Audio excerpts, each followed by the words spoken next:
এবার লাজুর হাত নিজের মাথায় নিয়ে লাজুকে দিব্যি দিয়ে বিয়ে করার জন্য বলল অনুভব। হ্যাঁ সুপ্রিয় দর্শক, কোণে দেখা আলো ধারাবাহিকের ধামাকাদার একটি নতুন প্রমোতে তো আমরা এরকমটাই দেখতে পারবো।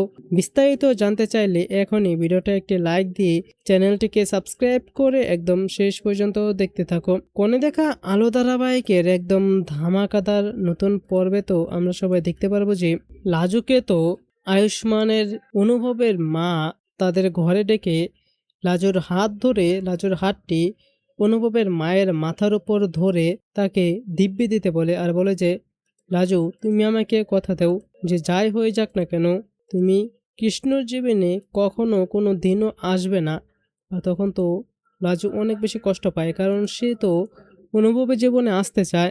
আর আমরা দেখতে পাচ্ছি এই সমস্ত কিছু, এই সমস্ত কথা আড়াল থেকে শুনতে পেরে যায় অনুভব। আর তারপর অনুভব সকলের সামনে এসে বলতে থাকে যে আমার জীবনে লাজু আসবে কি না জানি না, কিন্তু লাজুকে আমি আমার জীবনে পেতে চাই।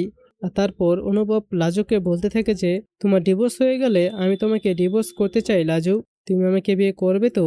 আর তখন আমরা দেখতে পাই যে লাজু তো কোনো কথার উত্তরই না দিয়ে সেখান থেকে চলে যেতে চায়, কিন্তু অনুভব পেছন পেছন লাজুর কাছে গিয়ে তারপর লাজুর হাতটি ধরে ফেলে।